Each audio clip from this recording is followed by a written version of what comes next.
Okay, it's on. It's on.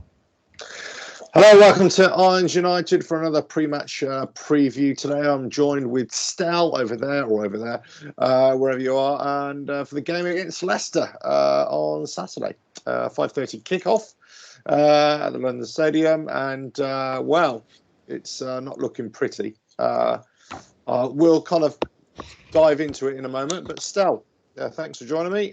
What do you think? Well, after yesterday, it's going to be pretty tough, isn't it? We went there thinking yesterday against Palace that we might get something out of it. When you talk to a lot of fans that were going, I think we're reasonably confident, even though we were a bit worried about maybe the goalkeeper situation and the right back situation. We were still sort of quite confident, and we looked comfortable, and we lost to a late goal again. And I think I said in the review, we've now dropped 15 points from leading positions. And that's against teams that are there or thereabouts around us, let alone a team that's riding high in the Premier League like Leicester. So not confident at all, really. Yeah, I mean, before the game, I was saying to my lad, I said, well, I think this is looking like a draw. And, right to the very end, I thought this is like two teams. They weren't cancelling each other out in that one had a great attack and the other one had a great defence. I just thought they were mediocre both going forward and pretty mediocre in defence and midfield. I thought it was evenly matched, really. But yeah, another loss from a winning position, which just isn't good. But we could go on all day about that game. Let's just look forward to the Leicester game, and tell us your thoughts. Well, we haven't beaten them at home since December 2014. There's your first bit of stat. So it's 5 years since we've beaten Leicester at home. They do pretty well against us. And, of course, Jamie Vardy, we love winding him up, and he loves scoring against us. God knows why we do it. We did it with Zaha yesterday at Palace. We just seem to want to wind players up just to sort of raise their game. Rodgers has said he's going to make a few changes to the squad in order to keep it fresh. And, they had Tillmans, Maddison and Vardy playing yesterday. So they've got players like Gray and Albrighton that can come in. They've got Iheanacho and Perez that can play up front.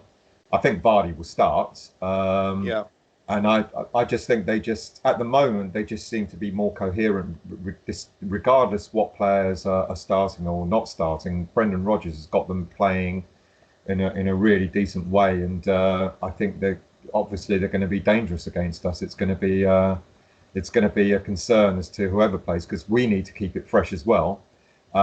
We've got Cresswell, who's now out on a one match suspension because he's hit 5 yellow cards. So we know Masuaku's starting. Frederick's back as well. Fredericks will be back. It'll be interesting to see if he puts Diop in the mix tomorrow. There was all this kerfuffle yesterday about Noble having a right go at. Sure. Although Noble should be looking out for his own game, let alone, and he's the captain of the team. He should be inspiring people, not shouting at them the way he did. We don't know what the goalie situation's like yet, unless Pellegrini has said anything in his press conference, which I've not seen today. But you can't actually fault either Roberto or Zabaleta for their performances yesterday. But I think, if we've got a goalie back, whether it be Martin or Fabianski, they'll be in goal with Fredericks back at right back. The Roberto thing is an interesting one because he came in, obviously there's a lot of pressure on him. I still think that in the open 15 minutes, they were putting a lot of crosses in, a few dead balls, a few corners, that kind of thing. And he's still going for the punch as opposed for, the take. That infuriates me. Absolutely, mate. I think it was second half when Connor Wickham came on for Palace and he was clean in on goal. It might have been a smidge offside. I'm not really sure, if he had scored, whether it would have been a VAR decision, look at Mac. But basically, Roberto made a decent save. He, came out quickly, narrowed the angle. But actually, looking back on it, Connor Wickham took a bad last touch and pushed it a bit too close to Roberto, so made it a lot easier. I agree. But he did what he had to do. Roberto, I would say. Yeah, and you can't really you can't really fault him for the 2 goals, but I'd rather No, have Fabianski or Martin in. no, absolutely. Um, but I Zabaleta, I think think, I think they played Zabaleta. What's the word I'm looking for? Intelligently yesterday. In that, he was always going to be under pressure with Zaha there. So I think quite a few times Rice was doubling up behind him. yeah, Cleared the ball behind him a few times. So it was almost like Zabaleta was the wayward pawn.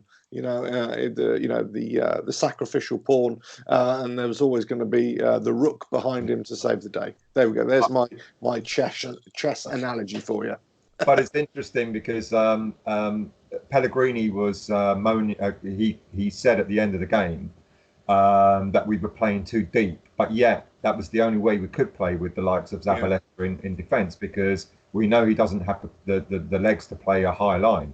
So that had to be sacrificed, and yet Pellegrini then bemoaned the fact that we were defending too deeply. So I think you're right. I think the way he set us up to play yesterday, defensively wise, kind of worked. Yeah. Despite the fact that we lost by 2-1. It worked for Zabaleta because Zabaleta doesn't have the legs. I think maybe Pellegrini can go for his much preferred high line tomorrow, because he does have the likes of Masuaku and Fredericks back in the team that have got pace. I mean, you know what I think about Masuaku? Yeah, sure. Defend for Toffee. But, at least that way he will be able to play a high line. But then if you've got someone like Vardy playing, high line or not, he's just going to run at you, and he's got pace to burn. Run onto it. Pace to burn, and that's where we're going to be in trouble. So that's why I think potentially Diop might come back in tomorrow because of his pace as well. Look, they're going to be hitting balls over the top for Vardy to run on. They're going to be hitting the channels just like Newcastle did against us, and it could be an absolute nightmare tomorrow. If they succeed at that tactic, we could be in serious trouble. But the scary thing is, mate, we're going to end up probably replacing 4 of our back 5 tomorrow. We will replace Zabaleta for Fredericks. Because you can't play Zabaleta 2 games in 2 days. We will replace. We could easily put Diop back in. Masuaku will come in, and then there's a keeper. So there's 4 changes there, which is a bit of a concern. But I will also be interested to see what he does in midfield, because Noble can't play tomorrow. Rice be able to do 2 games in quick succession, but Noble can't play tomorrow, and I'll be interested to see what he does there. And I dread to think him bringing Sanchez in, but there's that. And then up front, he messed it up again. It's really interesting against Palace. At the same time as Hodgson bringing on Connor Wickham, we took off Allaire. So Hodgson went for the goal, went for the win. We were going for the what? For the draw. But again, it'll be interesting to see what he does up front. It's I think you hit the nail on the head. And you 2 different mindsets here, 2 different mentalities. They're going out for the win. They weren't really deserving of the win. We were neither deserving of the win, but we were playing out for a draw. That kind of says exactly where we're at, really, with Pellegrini, isn't it? And listen, I've got some amazing stats here. You pulled one up earlier on. I've got some amazing stats. Do you know how many times we have won against Leicester in the last 10 encounters?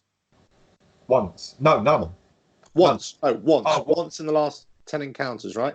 And that was the one I think I mentioned like 5 years ago. I'm thinking. No. We won away. Won away. Of course we did. 5th of May, 2018. And guess who scored? I should know this, but I don't. Come on, Mark Noble with that worldy volley. Do you remember?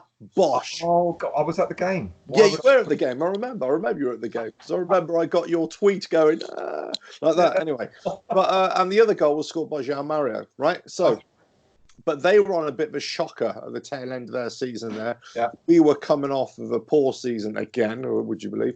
But we were starting to pick up. But actually, interestingly, before the last 10 games, where we had 5 losses, 4 draws, and only that 1 win, the previous 5 games before that, we actually won sorry, the previous 6 games, we won 4 games, only draw 2 against Leicester. So in years gone by, we had a much better record against them. In the last 10 years, they've pretty much wiped the floor with us. But here's the difference. The way, and I know I don't want to start board bashing, but the way their board has progressed over the last 5-6 years, sure, you've seen a consistent progression in their style, in their approach, their managerial selections, etc. And they just seem to have gone from strength to strength. Whereas maybe 5 years ago, we would have said we're roughly on a par with Leicester. We should be a bit better than Leicester. What Leicester have done is they've progressed, they've moved on, and we've stagnated, or we've gone backwards, haven't we? So it's quite an interesting. Those are interesting stats because we've always been on a par with them. They've not been a team in the past where we've been afraid of them, whereas now we're going into this game tomorrow.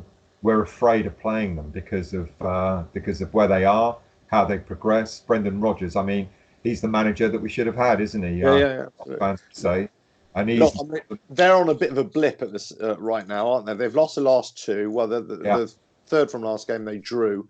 But this is the interesting stat, okay? They've scored 41 goals. They've let in 18. So they've got a goal difference of plus 23. We've scored only 20, would you believe? And we've let in 30. So basically, they score more goals than us. They let in less goals than us. And that's why they're second in the league. And we're, guess where we are? Yeah, we're 17th in the league. 1 point above Villa. And we could be bottom 3 going into the new year. Yeah. Quite easily. And I think, those stats are proving what we've known for quite a number of years now. That we have not... we've not strengthened in defence or holding midfield. The 2 areas, I know we need a striker, and we'll come to my thoughts about the striker in a minute, but we knew, whether it's because Pellegrini wasn't given enough money or whether the purchases were not right, go back to, the players that we bought, Cardozo, who we were told was going to be Premier League ready, and he's just barely playing for the under-23s. We haven't bought any other defenders. We're relying on Winston Reid, who we now find out is only training once every other training session. It's just ridiculous, and those stats of the number of goals we conceded are no surprise. And if they hit form tomorrow, Leicester, we could be in for an absolute pounding. Which is just doesn't bear to think about. And the atmosphere in the stadium.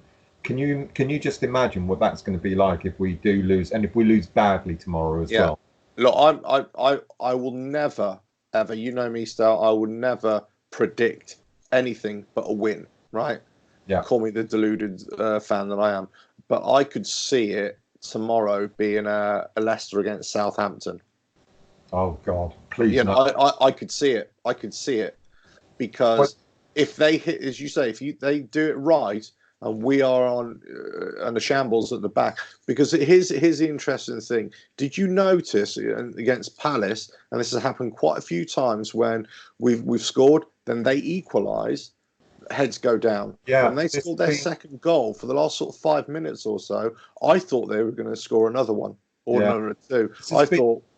It's been the nature of our season. The minute the opposition scores against us, it doesn't matter whether we're in a winning position or not. The minute the opposition scores, we've lost our heads. We've done it against Arsenal. We did it yesterday against Palace. It's like you said, Alf. It was a nothing game yesterday. We were kind of comfortable. It was like, we thought. I ended up thinking, if we take a 1-1, then fair enough. I would say that as well. I don't think any team did enough to win it until Connor Wickham came on and we took Allaire off. And then it was like, and even then I was thinking it's still going to be okay. But it is you're absolutely right. If they're going to come like a wounded beast against us tomorrow, they've just come off a 4-0 drubbing at home to Liverpool. It doesn't matter that it's Liverpool. They're going to be absolutely, they're going to want to make amends. And I think the big difference in mentality at the moment is a team like Leicester will get beaten and they'll come back and go, forget it. We're on our the next one is not going to be the same game. Whereas what we seem to do is like we've got that hangover of we've just been beaten again. We've just been, and now it's becoming customary to be beaten. And once you go, it's like when you go on a winning streak. When you go on a winning streak, you can never see yourself losing. When you go on a losing streak, you just don't know when the next win's going to come in. And look at the relief we had against Southampton and Chelsea. Yeah, absolutely. Where it was such a relief for the players around to, and it's like, oh my God, we've won. But they haven't built on that in order to sort of go on and say, right, we've won that. Let's build from that. Let's move on. And so we're going to go into tomorrow's game really on the back foot, or before the game's even started, let alone what the team selection is going to be, because he's going to have to change it. Pellegrini's going to have to change players in order to keep them fresh, etc. And I know we've got Lanzini just come back, who did absolutely nothing yesterday. Exactly. Anderson, I thought Anderson should have stayed on with Allaire rather than subbing, replacing him. So we've got options up front, but it's midfield and defence that worries me greatly. Because we just don't. We're going to be weaker in defence tomorrow. Yeah, I think. Yeah. Let me ask you a question. Okay. Look, we're probably going to be ultra negative about tomorrow, possibly hopeful, always hopeful. But look, if he loses tomorrow, or if we lose tomorrow, do you think that's it for Pellegrini? Well, apparently, the latest thing we've read is he's got 2 more games. Well, see, this is where I sort of wave the white flag. I give up because I don't know what's going on anymore. Because before the last game, it was apparently if he loses one of the next 3 games, he's out. I think this is Avram Grant all over again. Yeah, it is. The board are hoping beyond hope that we just continue to scrape through and not get relegated. It's such a risky game to play. And I think what the board will do is they will see what happens tomorrow. Yeah. If we get annihilated tomorrow, I think he'll go. Yeah. If we lose and we've battled, he might just stay. If we win, it'll be a stay of execution. Yeah. And then it'll come the Bournemouth game. You just don't know what's happening. But I think if we lose really, really badly tomorrow, it's got to be a trouncing, and then the board may turn around and go, that's it. But if we lose by the odd goal, the board might go, oh well, we played okay. Let's see what happens at Bournemouth. But I think if we don't get at least 4 points from the next 2 games, and that's a win and draw. Yeah. Then I think Pellegrini could go, and it'll be just the right time because the transfer window opens. Yeah. You bring in a manager who's going to be able to, decide what he needs in the transfer window. But we hear that Moyes is again the favourite yet again. Exactly. Who do we bring out? You're going to have half the fan base saying, I'm never going to go to another game again if we appoint that manager. And guess what? They appoint a manager and then everybody starts watching the football again. Yeah. It's a results-based business. I don't think it actually matters right now who is going to be our manager. We need a manager who's going to, get the squad working together, get the dressing room right, get the mentality right, and get performances right. If it's Big Sam, if it's, Harry, if it's, whoever, Moyes coming in, doesn't matter. What matters is the performances and the results at the end of the day. And if it's only to the end of the season, so be it. We need a definite change. Definitely need a change. Pellegrini has. I've tried to back him, and I have as well. But, season, we've got to give him time, and etc. etc. But honestly, if he's not getting any of it, someone mentioned in like all these top players that aren't performing for West Ham at the moment, if they were playing in most other teams in the Premier League, see them performing, whether that be because they're being used to their strengths or attitude or whatever it may be. But it seems like, I mean, Anderson came on yesterday and he actually tried, and he was doing good things. There was some few nice moves and you could see he was up for it. Lanzini came on, he looked, he wasn't fit, he wasn't, he shouldn't have played. And then you just look around you and Allaire, everyone's slagging Allaire off. But do you know what, mate? We're probably the only Premier League team that doesn't have a natural number 9. Yeah, absolutely. Because Allaire isn't a number 9. And I know, and I know he played well with up front with Antonio, but the same thing didn't happen yesterday. Yeah. Well, that's because Palace clicked onto it and kept them wide apart or whatever. But everyone's slagging Allaire off and they're saying he's lazy. But the style of play he has, he's not a front man. He's not a target man. You know, And Antonio probably wasn't on form because he just crashed his Lambo as well. So I mean, well, there you go. There you go. And yeah, I don't know. Will Pellegrini go? Let's see what happens tomorrow. Arsenal after the game tomorrow. Right. Look, let's just round this off then. Predictions for tomorrow. Scoreline. I'm worried. You know, I'm like you. I never ever want to predict a West Ham defeat. So I'm going to be brave enough and go for 2-2. Okay. I'm going to go for a 1-1 draw.